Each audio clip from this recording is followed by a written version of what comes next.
여러분 2011년도에 기독교인들이 몇 명인가 하는 통계를 낸 적이 있어요. 그때는 기독교인들이 880만 명이었다고 합니다. 근데 최근에 2023년도에 기독교 인구가 몇 명인가 또 조사를 해봤더니 몇 명인 것 같아요? 늘었을 것 같아요? 줄었을 것 같아요? 우리가 모두 다 예상하다시피 줄었어요. 704만 명이었다고 해요. 약 20%가 기독교인이 줄었다고 합니다. 올해는 어떨까요? 아마 더 감소했으리라고 그렇게 예상을 하더라고요. 오늘날 교회와 신앙 공동체는요, 여러 가지 지표에서 점점 약해지고 있다라는 것이 드러나고 있고요. 그리고 사회적으로 인정받지 못하다라는 그러한 평가를 받고 있는 것이 오늘날의 기독교의 현실이라고 합니다. 여러분, 그 이유가 무엇일까요? 이렇게 기독교가 연약해지고 있는 이유, 약해지고 있는 이유가 무엇일까요? 그것은 단순히 교회가 요즘 이 시대의 트렌드와 유행을 따라가지 못해서가 아니라 그보다도 더욱더 근본적인 이유는 무엇이냐면요, 바로 이 교회가 신앙의 성숙과 그리고 성장의 목표를 잘못 선정했기 때문이라고 합니다. 그로 인해서 성도들이 진정한 성숙으로 나아가는 그러한 그리스도인들을 양성해내지 못했기 때문에 점점 그리스도인들은 그리고 교회는 쇠퇴해가고 있지 않은가라는 그러한 이야기를 한다고 합니다. 여러분, 부흥이 무엇일까요? 여러분들은 어떠할 때 교회가 부흥했다라는 그러한 이야기를 하십니까? 많은 교회들이요, 어떠한 때에 부흥했다라는 이야기를 쓰냐면요, 교회의 교인 수가 많아졌을 때, 원래 적었던 교인이었는데 그 교인이 막 200명, 300명, 500명 이렇게 많아졌을 때의 부흥이라는 이야기를 하고요. 뭔가 위대한 일들을, 놀라운 일들을 행할 때에 저 교회 부흥했어 라고 이야기를 한다라는 거예요. 그런데 성경적 부흥이 과연 그러한 모습일까요? 아니라는 거예요. 성경적 부흥은 어떠한 모습이냐면요, 하나님의 모습대로, 그러니까 하나님께서 우리를 창조하신 그 모습대로 돌아가는 것, 그것을 보고 부흥이라는 거예요. 즉, 부흥은 어떤 양적인 면으로 늘어나는 것을 부흥이라고 하는 것이 아니라 오히려 질적인 면에서 본질로 돌아갈 때에 바로 부흥이다라는 그러한 이야기를 쓴다는 것입니다. 그런데 이 현대의 교회가 이 부흥이라는 단어, 그리고 교회가 나가야 하는 이 방향을 잘못 선정했기 때문에 뭔가 외형적으로 크고 그리고 양적으로 뭔가 많은 그러한 사람들을 오게 만드는 그러한 교회로 만들었기 때문에 교회가 점점 쇠퇴해 가고 있고, 그리고 그 안에서 신앙생활하고 있는 그리스도인들의 신앙의 수준이 미안하지만 점점 떨어지고 있다라고 이야기를 해요. 여러분들이 다들 고개를 끄덕이듯이 저도 이 말에 동의를 하고 있는 바입니다.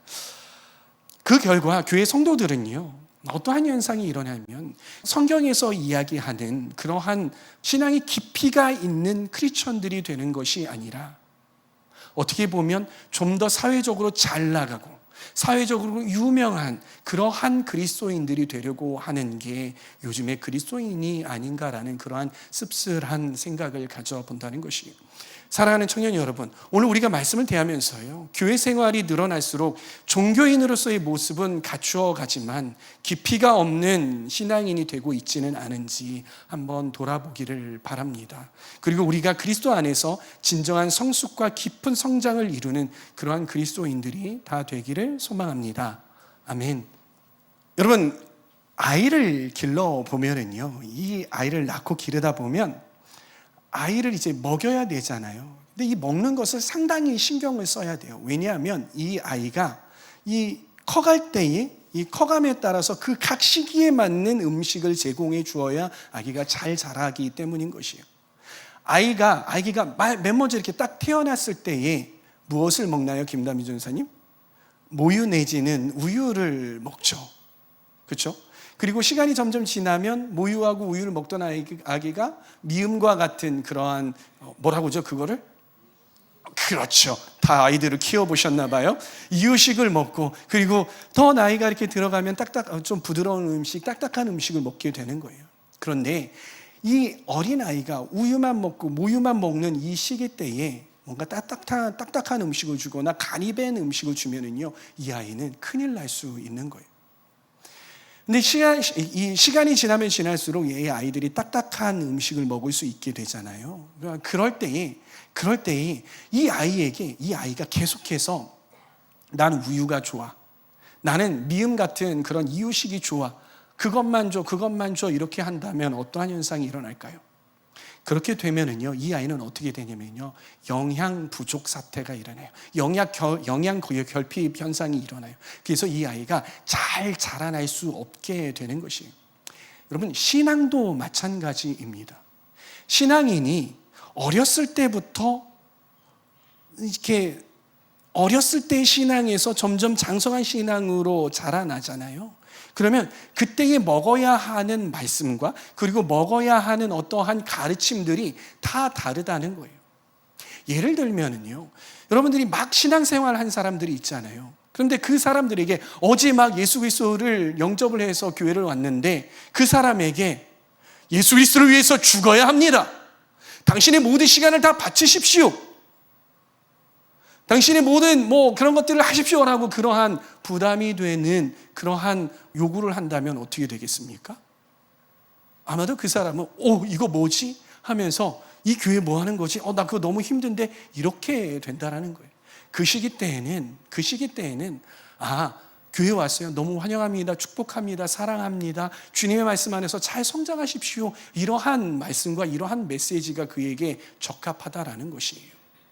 그런데 신앙이 점점 지나가고 커갈수록 여러분들이 신앙의 연수가 1년, 2년, 3년, 5년, 10년, 15년, 모태신앙이니까 20년, 25년, 30년 이렇게 지나가면 지나갈수록 여러분들이 맨날 여러분들을 달래주는, 괜찮아, 죄 지어도 괜찮아, 너 좀 부족해도 괜찮아, 그거 안 해도 괜찮아, 계속해서 그냥 하나님 안에만 있으면 돼, 그렇게 살면 돼, 괜찮아 하나님 이해해 주실 거야, 이러한 메시지만 듣는다면, 계속해서 축복하는 그런 메시지만 듣는다면 이 신앙인은요 올바로 자라날 수가 없는 거예요.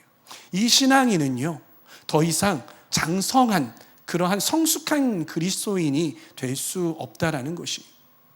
그러면 정말 이 연수가 많아지고 신앙생활이 오래되면 오래될수록 이러한 사람들은요 자신을 성숙하게 만드는 그러한 메시지, 그러한 말씀들도 먹을 줄 알아야 한다라는 것입니다. 사도 바울은요 히브리서를 통해서 신앙적으로 성숙해야 하는 이 유대 그리스도인은요 유대인과 그리스도인이 합쳐진 거잖아요. 이 유대인은 뭐예요? 율법에 능통한 자예요. 율법에 능통하고 아브라함의 자손이라고 했던 그러한 사람들이에요. 이러한 사람들이 어떠한 사람이 됐어요? 그리스도인이 됐어요. 율법도 알고 예수 그리스도도 알아요. 율법도 잘 지킬 수 있는 그런 사람이고 예수 그리스도도 그 율법 안에서 예수 그리스도가 어떠한 존재인지 잘 아는 사람이에요. 신앙으로 성숙해야 하는 사람입니까? 아니면 미숙해야 하는 사람입니까? 성숙해야 하는 사람인 것이.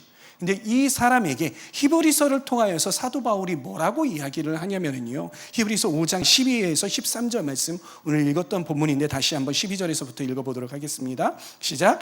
시간으로 보면 여러분은 이미 교사가 되어야 할 터인데 다시금 하나님의 말씀의 초보적 원리를 남들에게서 배워야 할 처지에 놓여 있습니다.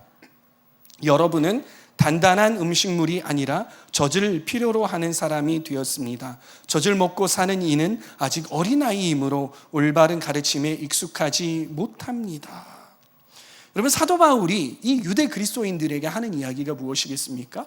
바로 당신들의 신앙이 왜 아직도 어린아이 수준에 머물러 있습니까? 라는 것입니다. 당신은 왜 이렇게 어린아이 수준에 머물러 있습니까? 시간이 지나서 여러분들이 말씀을 가르치는 그러한 선생이 되어야 하는데, 율법을 가르치는 그러한 선생, 복음을 가르치는 그러한 선생이 되어야 했어야 하는데, 시간이 이렇게 지났는데도 불구하고 당신네들의 신앙은 아직도 말씀의 기초적인 것도 이해하지 못하는, 그래서 다른 사람에게 그 기초적인 것들도 배워야 하는 그러한 수준에 머물러 있습니다. 잘했다는 거예요? 아니라는 거예요. 잘 성장했다라는 것입니까? 아니라는 거예요. 영적인 미숙아가 되어 있는 그 모습을 사도 바울은 지적을 하는 것입니다. 여러분, 이들이 왜 이렇게 되었을까요? 이들이 왜 이렇게 영적으로 성숙하지 못하고 미숙아가 되어 있을까요? 이 말씀 후반에 보니까는요, 뭐라고 말씀하냐면요, 올바른 말씀에 익숙하지 않기 때문이다라고 이야기를 해요. 여러분, 올바른 말씀에 익숙하지 않은 것이 무엇이냐면요, 저는 이제 세번역 말씀을 잘 많이 읽어요. 근데 여러분, 개역개정이 좀 더 직접적으로 이야기를 하는 구절들이 참 많거든요. 그럴 때 개역개정을 제가 뒤돌아보는데, 개역개정에서는 뭐라고 이야기하냐면 의의 말씀을 경험하지 못했기 때문이다라고 이야기를 한다라는 거예요. 여러분, 이들이 왜 이 의의 말씀, 하나님의 이 올바른 말씀을 경험하지 못했을까요? 이들이 왜 말씀을 경험하지 못했을까요? 그 이유는 무엇이냐면요, 이들을 성숙하게 하는 그러한 말씀이 이들에게 전파가 되는데 말씀을 편식을 한 거예요. 편식을 한 거예요. 여러분, 아이들이 편식을 하죠. 어떻게 편식을 합니까?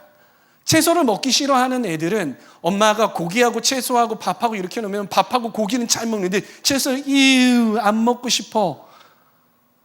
그거 딱딱하고 맛이 이상해, 이러는 거예요. 그렇게 이 아이들이 채소와 먹기 싫은 것들을 안 먹으면은요, 영양소가 부족하게 되는 거예요. 그럼 올바로 자랄 수 있습니까? 아니요. 영양 결핍이 된다라는 것입니다.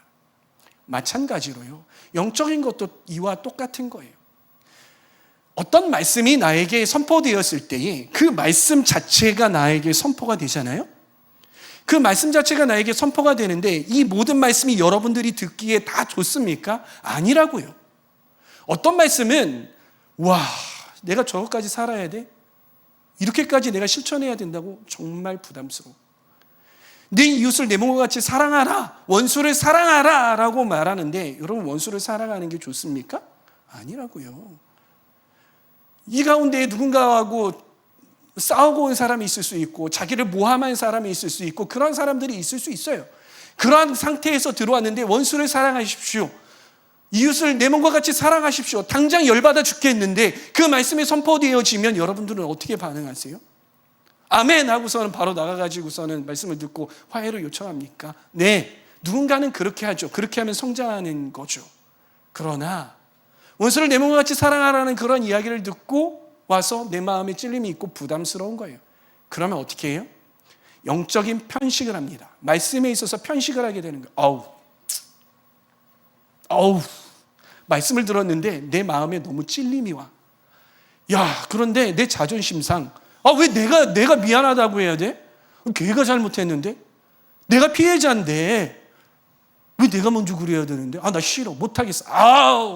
하나님 말씀, 나 참 귀 닫을래. 이러한 현상이 우리에게 벌어진다고요. 이게 영적인 편식이라는 거예요. 내가 듣고 싶은 것만 취하고요. 그리고 듣기 번거롭거나 부담스럽거나 시간이 오래 걸리는 그러한 말씀은 외면해 버리는 거예요. 이해하고 또 행하기 쉬운 말씀, 나를 축복하는 말씀, 그리고 이 부담이 없는 말씀은 yes, 아멘 이렇게 취하고요. 그것이 아닌 말씀, 이해하기 어려운 말씀, 그리고 나를 뭔가 책망하고, 꼭 이래요. 그러니까 제가 이렇게 말씀을 전하잖아요. 그러면은 그 다음 주에 안 나와요. 왜 안 나오나 봤더니 그 전주에 목사님이 설교를 했는데 나한테 하는 거, 목사님 내 거 그거 누군가한테 들어가지고서는 나한테 하는 설교라고 막 시험 받아가지고서는 안 나온대요. 나는 전혀 그런 거 생각 않고 그냥 말씀에 있는 이대로 이렇게 했는데 막 나를 막 이렇게 찌른다고, 나 책망한다고 이러면서 막 안 듣고 도망가는 사람이 있더라는 거예요. 이렇게 자꾸 편식을 하는 거죠. 그러한 말씀은요, 부담스러운 말씀은 한쪽 귀로 듣고 한쪽 귀로 흘려버리는 것이에요. 이 온전한 하나님의 말씀이 선포되었을 때 이 말씀을 팔 떼버리고, 부담스럽다고 이쪽 팔 좀 못생겼어 떼버리고, 이거 좀 부담스러운데 다리 떼버리고, 이거 떼버리고 이거 떼버리고 이거 떼버리고 이거 떼버리고, 그리고 그래 이거지, 부담스럽지 않고, 그래 이게 진짜 하나님의 말씀이지, 내가 정말 내 삶으로 살아낼 수 있는 내가 달성할 수 있는 그런 말씀이지. 그래서 그 말씀을 가지고서는 붙들었다고 하는데, 정말 그 말씀을 성경에 비추어 보면 기형적인 말씀, 자본주의와 같은 그런 말씀, 세속적인 말씀이 되어버려 있는 경우가 너무 많다라는 것입니다. 사랑하는 청년 여러분, 여러분은요, 성경에서 말하기를 장성한 자들이라고 이야기를 해요. 여러분들은요, 악한 자를 능히 이길 수 있는 그러한 사람들이라고 이야기를 합니다. 왜요? 청년이기 때문이에요. 그렇기 때문에요, 이제는 우리는 단단한 음식도 소화할 수 있는 그러한 사람이 되어야 한다는 것입니다. 그리스도를 닮아가는 성숙한 신앙으로 나아가야 돼요. 어렵고 부담스럽더라도요, 말씀대로 살려고 하는 그러한 결단이 필요한 거예요. 이것이 진정한 영적인 성숙이라는 것입니다. 사도 바울이 오늘 말씀을 통해서 하는 말이 무엇입니까? 영적인 어린 아이에 머물러 있지 말고 장성한 자가 되어라. 영적으로 장성한 자가 되십시오라고 말하는 것이잖아요. 여러분, 영적으로 장성한 사람이 어떠한 사람일까요? 제가 질문하도록 하겠습니다. 옆 사람에게 한번 질문을 해보세요. 당신은 장성한 사람입니까? 당신은 영적으로 장성한 사람입니까? 인사를 해주십시오. 물어봐 주십시오. 그렇다는 사람은 네 하고선 크게 대답해 보세요. 다시요. 당신은 장성한 사람입니까? 영적으로 장성한 사람입니까? 시작. 네, 한 사람 나왔습니다. 영적으로 장성한 사람이 한 사람밖에 없습니까? 왜 나에게 당신은 영적으로 장성한 사람입니까? 라고 물어볼 때 자신 있게 네라고 대답하지 못할까요? 왜 그렇겠습니까? 장성한 어떤 그러한 모습이 나의 모습과 거리가 멀기 때문에 그런 것 아니겠습니까? 여러분들이 장성하다라고 생각하는 영적으로 장성한 사람들, 성숙한 사람들, 그 모습이 어떠합니까? 많은 사람들이 어떻게 생각을 하냐면요, 영적으로 장성한 사람은요, 영적으로 실수를 하지 않는 사람이에요. 어떤 삶 가운데 실수를 하지 않아요. 실패하지 않아요. 늘 승승장구하고요, 늘 위대한 것들을 이루어내는 그러한 사람이라고 생각되어지지 않으십니까? 그런데요, 성경에서 말하는, 오늘 본문에서 말하는 이 장성한 사람은 우리가 이해하는 것하고 조금 다르다라는 것을 알 수 있어요. 이 장성한다라는 이 말은 무엇이냐면요, 텔레이오스라는 말이에요. 이 텔레이오스라는 말은요, 이 인간적인 기준으로 실수와 실패가 없는 그러한 상태를 말하는 것이 아니라 늘 승승장구하는 그런 상태를 말하는 것이 아니라요, 오히려 실수나 실패가 있을 수는 있지만 그 과정을 통하여서 계속해서 성숙하려는 그런 의지를 갖고 끊임없이 자신을 변화시켜가는 그러한 사람, 이러한 사람을 보고 장성한 자, 텔레이오스 한 자라고 이야기하는 거예요. 어떤 사람이요? 막 상태가 너무 완전한 사람입니까? 현 상태가 완전한 사람이에요? 아니라고요. 내 현 상태가 아직은 뭔가 불완전하지만 조금 실수가 많지만 그럼에도 불구하고 내가 예수 그리스도를 닮기 위하여서 늘 내 자신을 깨부수는 사람이에요. 나의 것들을 내려놓는 사람이에요. 포기하지 않는 사람이에요. 성숙하기를 포기하지 않는 사람, 이 사람을 보고 장성한 자, 텔레이오스다라고 이야기를 한다는 것이에요. 그렇기 때문에 우리도 장성한 사람이 될 수 있을까요? 네, 할 수 있습니다. 우리 옆 사람에게 당신도 장성한 사람이 될 수 있습니다. 인사하시겠습니다. 그런데 이 성숙은요, 이 성숙, 그리고 우리의 신앙의 성장과 성숙은요, 여러 방향으로 할 수 있어요. 여러 방향으로 할 수 있는데요, 오늘 성경에서 말하는, 그리고 성경에서 우리에게 성숙하고자 하는 그러한 방향성이 있다라는 사실을 여러분 알고 계십니까? 그 방향성이 무엇인지 함께 알아가 보도록 하겠습니다. 골로새서 1장 28절은 이렇게 말합니다. 함께 읽습니다. 우리는 이 그리스도를 전합니다. 우리는 모든 사람을 그리스도 안에서 온전한 사람으로 세우기 위하여 모든 사람에게 권하며 지혜를 다하여 모든 사람을 가르칩니다. 이 말씀에서 말하는 텔레이오스, 그러니까 장성한 사람의 방향성은 어디냐면요, 그 앞에 수식어가 하나가 붙잖아요. 그 앞에 그걸 설명해 주는 것이 붙잖아요. 무엇입니까? 그리스도 안에서. 그리스도 안에서 장성한 자가 되어야 한다라는 것이에요. 이 방향성은요, 우리의 이 성숙의 방향성은 어떤 세상에서 말하는, 세상에서 성공한, 그리스도인이지만 세상에서 막 성공한 사람들이 있잖아요. 그리고 세상은 야, 이 사람처럼 하면 얼마나 좋겠냐. 그리고 교회는 이 사람들을 막 데리고 와가지고 간증을 하잖아요. 연예인처럼 이렇게 되십시오 막 이러는데, 나중에 우와 하고서는 했는데 나중에 뉴스 나와가지고 뭐 이혼했다, 뭐 했다, 뭐 폭행했다, 뭐 이러한 것들을 하잖아요. 그러한 방향성이 아니라 우리의 방향성은 어떠한 방향성이냐? 바로 예수 그리스도를 닮아가는 것이에요. 예수 그리스도를 따라가는 그러한 방향성이다라는 것입니다. 그러면 예수 그리스도를 따라가는 삶은 어떠한 삶인지 함께 보도록 하실까요? 마태복음 16장 24절 말씀 함께 읽습니다. 그때에 예수께서는 제자들에게 말씀하셨다. 누구든지 나를 따라오려거든 자기를 부인하고 제 십자가를 지고 나를 따라오너라. 여러분, 제가 요즘은 좀 덜한데요, 제가 성장할 때만 하더라도요, 부흥 강사님들이 외치는 이야기가 있었어요. 그것이 무엇이냐면 예수 믿으면 돈 많이 번다였어요. 예수 믿으면 사회적으로 성공한다였어요. 예수 믿으면 만수무강한다고는 그러한 이야기였어요. 여러분, 과연 그렇던가요? 예수 믿으니까, 예수님 믿으니까, 예수님 안에 있으니까, 예수님 따라가니까 그 세상의 모든 것들을 잘 누리면서 부자가 되고 하나도 안 아프고 그리고 모든 것들이 다 잘 되덥니까? 아니라고요. 성경에서 말하는 예수 그리스도를 따라가는 길, 그리고 예수님께서 그 제자들에게 나를 따라와라라고 말씀하셨던 그 길은 어떠한 길이냐면요, 자기를 부인하는 길이에요. 여러분, 자기 부인하는 게 얼마나 힘든지 아십니까?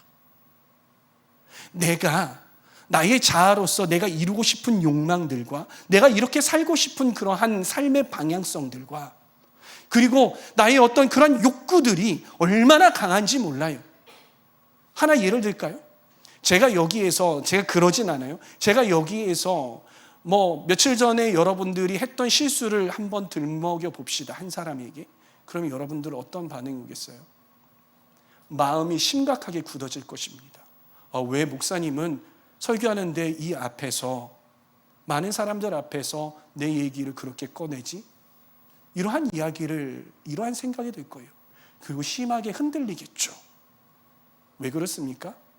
내 자아가 아직도 내가 이러한 사람이었으면 좋겠고 이러한 사람인데 나를 그렇게 무시해? 모욕해? 이렇게 목사님이 앞에서 이야기함에도 불구하고 내 자아가 너무 그렇게 세게 반응을 하는데, 여러분들의 일상 가운데에서 여러분들의 친구나 아니면 여러분의 동생이나 아니면 여러분들의 직장의 어떤 동료나 아니면은 다른 직원들이 여러분들의 이 마음을 긁거나, 그리고 여러분들이 살아갈 때에 인간적으로 누려야 하는 것들을 누리지 못하거나, 여러분들의 삶을 살아갈 때에 모멸감을 당할 때에 우리의 이 자아가 꿈틀꿈틀 살아 움직이는 것을 볼 수 있다는 것이, 그것들이 무너지지 않게 하기 위해서 최선을 다해서 나를 싸매고 있잖아요.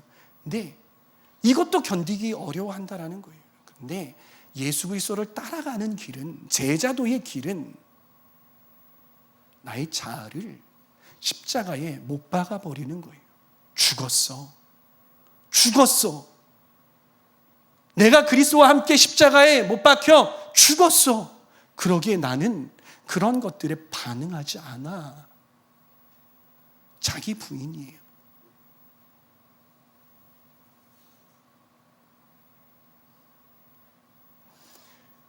내가 이거를 선택하면 내가 손해볼 게 너무나도 명백해. 그럼에도 불구하고 예수 그리스도를 믿기 때문에 그 길을 따라가는 삶이, 그것이 진정으로 예수 그리스도를 따라가는 삶이라는 거예요. 그것이 그리고 진정한 제자도라는 것입니다. 제가 얼마 전에 손양원 목사님의 목사님이 한 간증이 아니라 목사님의 따님이 한 간증을 들었어요. 손양환 목사님은 어떠한 분이시냐면요, 한센병 환자들을 잘 돌보셨던 그런 분이기도 하고요. 그 중에 아주 중요한 일화가 있는데, 그게 뭐냐면요, 이게 1948년에 어떠한 일이 있었냐면 여수 순천 반란 사건이 일어납니다. 그때에는 이 좌익 세력과 우익 세력이 심하게 부딪혔던 그러한 시기이기도 하죠. 그때에 이 손양환 목사님의 아들 둘이 있었는데, 그 아들이 뭐냐면 손동인 씨와 손동신 씨였어요.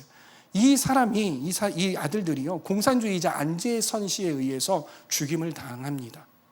그리고 얼마 지나서요, 이 공산주의자가 판쳤던 것이 일주일이 지나니까 바로 전세가 역전이 되었어요. 그리고 이 안재선 씨가 이 경찰에 의해서 붙들렸다라는 것을 알게 되었어요.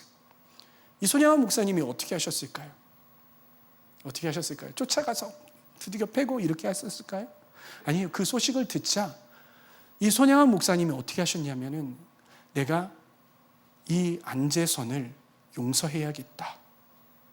그리고 이 안재선을 더 나아가서 내 양아들 삼아야겠다라는 그런 결정을 하게 됩니다. 그리고 이 딸이 누구냐면요, 손동희 씨래요. 이 손동희 씨에게 내가 이 안재선을 용서를 했고, 그리고 내 양아들을 삼아야겠다. 그런데 내가 지금 부흥회를 가야 하니까 너가 그 누구에게 전해주어서 그 사람 빨리 구해와 라고 그렇게 이야기를 한 거예요.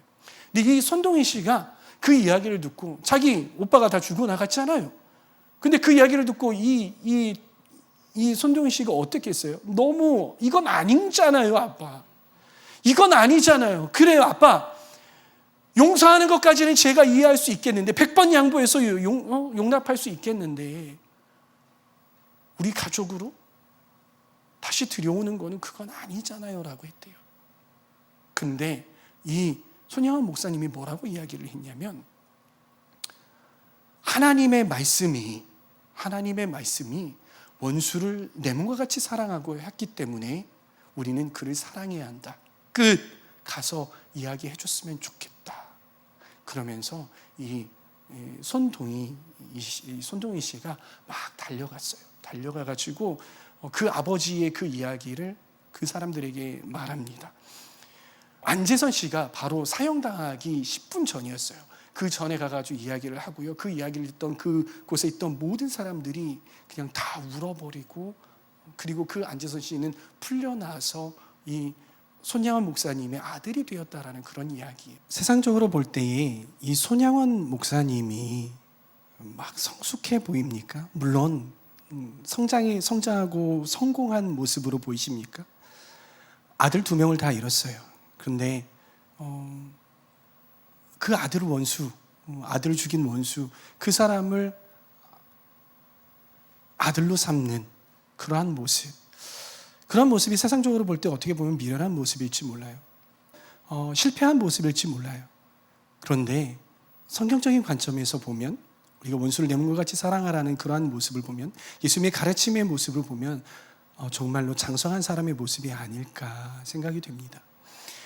저는 저와 여러분들이 이 모습을 본받았으면 좋겠어요. 물론 내 소중한 사람을 죽인 사람을 정말 사랑해가지고 나의 가족으로 맞아들이는 것, 이거는 여러분들의 선택이지만은요, 우리가 하나님의 말씀이 우리 가운데 왔을 때에 그것들이 여러모로 재단하지 아니하고 내 마음 가운데 그것들을 온전히 받아들여서 그 말씀대로 살아갈 수 있는 그러한 사람들이 되기를 소원합니다. 우리가 성숙한 사람이 되기 위해서는요, 어떻게 해야 될까요? 첫 번째는 우리의 모든 초점이 예수 그리스도께 향해야 되는 줄 믿습니다. 여러분, 우리의 목적지를요, 세상이 유명하고 화려한 모습으로 두어서는 안 된다는 사실을 기억하시길 바랍니다. 오직 예수님께서 어떻게 이 땅 가운데에서 사셨는지, 그리고 우리에게 어떻게 가르치셨는지, 그리고 우리에게 어떻게 말씀하셨는지, 그 말씀을 온전히 받아들이며 그 말씀대로 살아갈 수 있는 저와 여러분들이 되었으면 좋겠어요. 그 두 번째는 경건 생활을 회복해야 하는 거예요.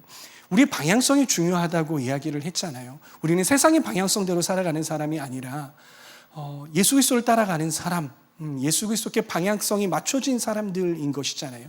그렇기 때문에 경건 생활을 해야 하는 이유는 무엇이냐면 우리로 하여금 계속해서 예수 그리스도의 말씀, 하나님의 말씀들을 우리 안에 집어넣는, 인풋하는 그러한 일들이 있어야 되잖아요. 근데 이 인풋이 우리에게 너무나도 없어요. 하나님의 말씀을 읽지 않아요. 기도하지 않아요. 잘 예배하지 않는다고요.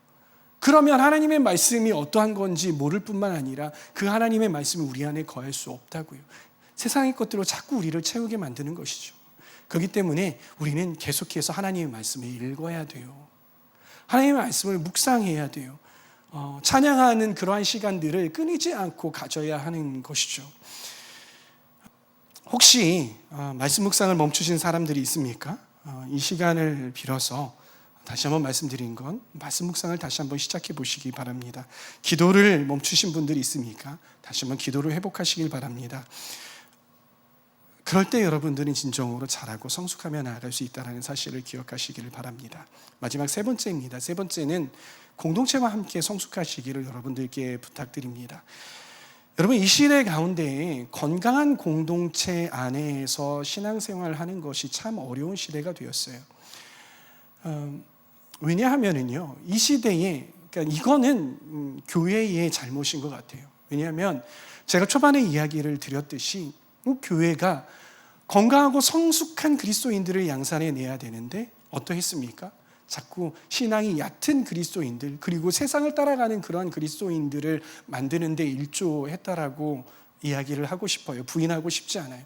그렇기 때문에 공동체 안에 있는 사람들은 뭔가 신앙적으로 이전보다 많이 성숙한 사람들이냐? 아니, 그렇지 않은 사람들이 너무나도 많은 것 같아요. 그리고 시대가 점점 어두워지다 보니까는요, 정신적으로나 마음적으로나 여러 가지 면에서 힘든 사람들이 교회에 많이 모이죠.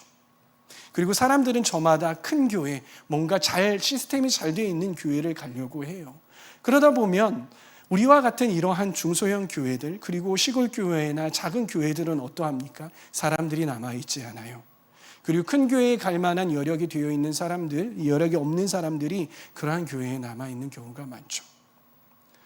그리고 뭔가 상처받고 어려운 사람들이 큰 교회 가가지고 적응 잘할까요? 아니요. 별로 관심이 없어요. 왜? 큰 교회다 보니까 뭔가 끈끈하거나 관심 가져주거나 이렇지 않더라고요. 그러다 보니까는요, 이 공동체 생활이 너무나도 힘든 거예요.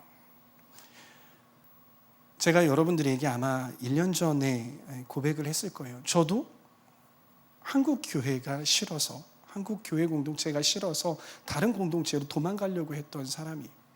그런데 도망가려고 했다가 다시 하나님께서 부르셔서 이곳 가운데 왔잖아요.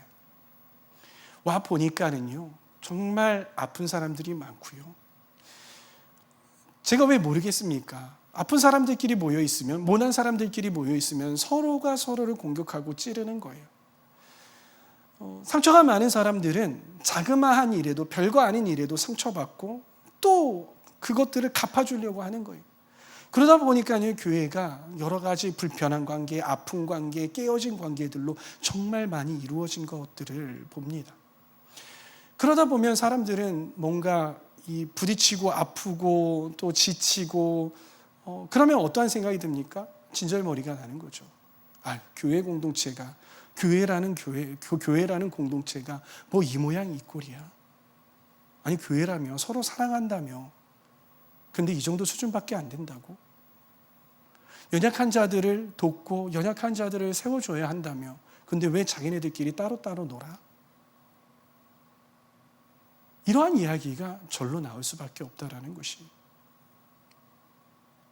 아마 모르긴 몰라도 우리 공동체에 그러한 모습들이 분명히 있을 거예요.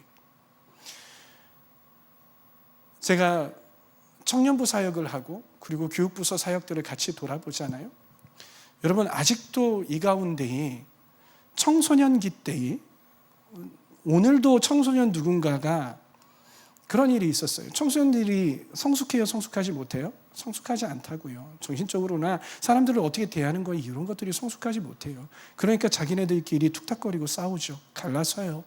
갈랐으면 그게 봉합이 됩니까? 안 돼요. 그 시기에 그냥 신앙생활하고 봉합이 안 돼서 청년부에 오는 거예요. 청년부에 와가지고 그게 봉합이 돼요? 아니요. 그냥 멀찌감치 두고 불편한 관계로 지내는 사람 아직도 있을 거예요. 어디 그것뿐입니까? 누군가는 잘하고 누군가는 좀 부족한데 잘하는 사람들은 부족한 사람들 바라보면서 너는 왜, 나는 이렇게 열심히 하는데 너는 왜 그렇게 내가 리딩하는 거 도와주지 않아 하는 그런 불만이 가질 수 있을 거고요. 연약한 사람들은 또 잘하고 있는 그러한 사람들, 리딩하는 사람들에 의해서 리딩하는 사람들을 그러한 모습들로 또 바라보는 그런 사람들도 있을 거예요. 그러면서 우리 안에 이 공동체가 제가 보기에도 이상적인 공동체 아니라고 저는 생각을 해요. 흠이 많고요. 아픔이 많은 공동체 맞아요. 그런데 우리는 어찌됐건 공동체를 이루면서 살아가야 하잖아요. 그리고 우리가 이곳 가운데 있으면서 서로가 서로를 그럼에도 불구하고 품고 사랑하고 또 사랑으로 덮는 연습을 하면서 살아가야 돼요. 우리 공동체의 모습이 이러하다고 해서 지금 현재의 수준이 이러다고 해서 이 공동체를 다 놓고 떠나버리면 주님의 공동체 어떻게 되겠습니까? 그리고 그렇게 떠나버리면 나의 영적인 수준이 과연 크게 자라날까요? 그렇지 않아요. 만약에 예수님께서 이 공동체에 계시고 또 이곳에 있는 사람들이 갈릴리에 있던 그런 연약한 사람들이었다면 예수님께서 그 공동체를 내버려 두시고 저 위에 종교인들이 많은 예루살렘으로 가셨을까요? 아니라고요. 예수님께서는 그들과 울고 웃어가면서 지지고 볶아가면서 그렇게 공동체 가운데에서 살아내셨어요. 저는 저와 여러분들이 그러한 마음을 갖기를 부탁드립니다. 공동체가 다소 부족하고 좀 미워도 다시 한번 공동체의 마음을 갖고 기도하면서 나아갈 수 있는 저와 여러분들이 되었으면 좋겠어요. 그리고 또 하나, 교회 공동체를 좀 사랑해 주셨으면 좋겠어요. 부담스럽죠. 공동체가 부담스러워요. 뭔가 잘하는 사람들이 많고 다들 으쌰으쌰 해가지고 정말 훌륭한 공동체였으면 너무나도 좋겠는데 공동체가 부담스러워요. 그리고 내 자신이 좀 이 공동체를 섬기는 데에 불편해요. 부담스러워요. 나에게 떨어지는 이익이 뭔데? 내가 섬기면 내 시간만 다 날아가는 거 아니야?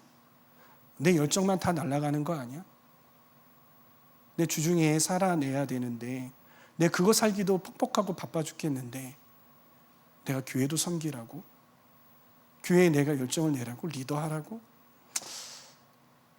그래서 그런 부담스러운 요구가 올 때마다 발을 잠깐 대고 있다가 부담스러워 쪼르르 도망가 버리고 이러지 않았으면 좋겠어요.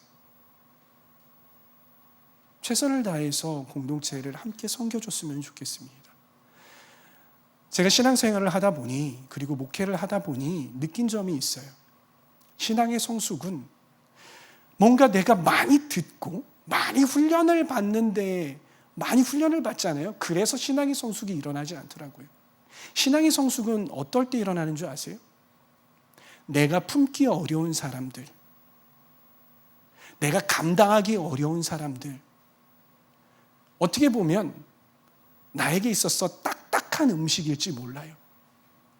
그런데 그러한 사람들을 예수님께서 성경에 그리고 목사님의 말씀에 내 이웃을 내 몸과 같이 사랑하고 그리고 원수를 사랑하라는 그러한 말씀에 의거해서 품어보려고 하는 거예요. 돼요? 안 돼요? 안 돼요. 또 품어보려고 하는 거예요. 돼요? 안 돼요? 안 돼요. 그럼에도 불구하고 내가 상처받고 아픔에도 불구하고 또 품어보는 거예요. 돼요? 안 돼요? 안 돼요. 안 되는데 목회자인 나도 그게 잘 안 되는데 예수님의 말씀이 그러하시기 때문에 그렇게 힘을 내서 해보는 거예요.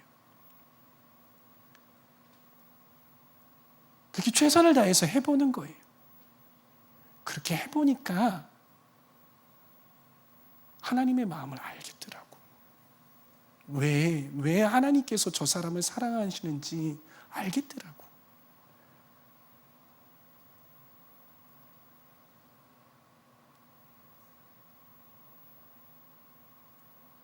그러면서 성숙하는 거예요. 그 말씀이, 그 상황이 딱딱해도 그렇게 최선을 다해서 말씀을 살아내 봄으로 인하여서 성장하는 거예요. 그러므로 성숙하는 거예요. 그러므로 내 그릇이 넓어지는 거예요. 저는 저와 여러분들이 어떠한 딱딱한 음식이 와도 그 딱딱한 음식을 잘 소화시킬 수 있는 그러한 장성한 그리스도인들 되시기를 진심으로 바랍니다. 그래서 이 장성한 사람은 제가 어떠한 사람이라고 말씀을 드렸어요? 뭔가 완벽한 사람입니까? 아니라고요. 어떠한 사람이에요? 실패해도, 넘어져도, 힘들어도, 딱딱해도, 너무 힘들어도 내 자신, 내 자아를 깨트려 가면서 그곳 가운데, 하나님께서 말씀하시는 그곳 가운데 나를 밀어넣는 사람, 그 사람이 장성한 사람이에요. 그러기에 우리 모두는 그런 장성한 사람이 될 수 있어요. 장성한 사람 되기를 주님의 이름으로 축복합니다.